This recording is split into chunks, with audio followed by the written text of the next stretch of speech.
Hello and happy Monday. My name's Ryan Mulligan with the Mulligan Realty Group here in London, Ontario, with Remax Center City Realty. And this is another episode of our Monday Market Update. I hope everybody had a great weekend. It was Masters weekend, and Rory did a back-to-back green jacket win. So congrats to him. I'm Irish, so I was happy to see him win. I like when people dominate their sports, like Tiger Woods back in the day, Michael Jordan, Kobe Bryant, Wayne Gretzky, and Mario Lemieux back in the day.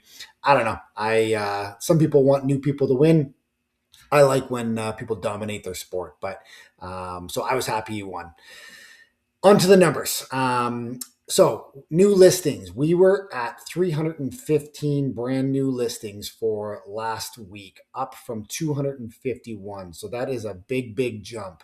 And that makes sense because we have noticed our daily inventory jumping up because we track it every single day, which makes sense because firm sales was only 97, up from 82 the week before. So way more new listings compared to firm sales. Conditionals were 113 last week, up from 98. So again, not that much, not that big of a jump.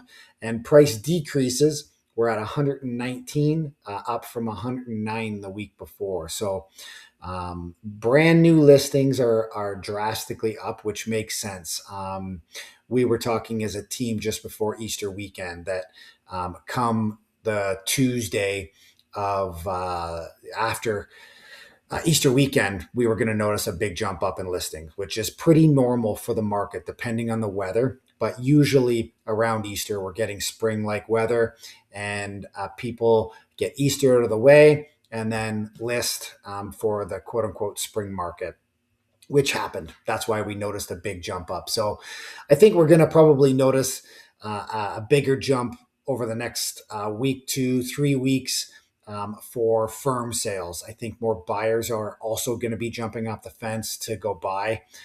This new HST rebate for new builds is really getting a lot of attention on new build construction. We work with a builder, Kenmore Homes, and we have noticed a lot more calls. We've had a lot more showings coming in on these. So the HST rebates off the price is really driving some really good attention to new builds. Now we get asked all the time, what is this going to do for resales? Will it drop the price of resales? It may. Time will tell. I think it probably will. But we don't really know in the short term yet. That will be to be determined or to be seen over the coming weeks and months. But we did need these new builds to start moving because construction, at least, I mean, anywhere, but for what we know, Southwestern Ontario, it's real estate, construction, automotive. So we needed to be able to move real estate in the right direction and construction and keep the tradespeople busy. They needed to do something like this. So I'm happy about it. I just don't know what it's going to do in the long run. And I'm not going to sit here and speculate. I have opinions on it, but it's just speculation. So I'll leave it as that for today. Anyway, I hope you all have a great week. Again, my name is Ryan Mulligan with the Mulligan Realty Group at Remax here in London, Ontario. Everybody have a great week. Enjoy the spring weather. Even if it's raining, it's better than a foot of snow. So enjoy the week, everybody. Take care. Bye-bye.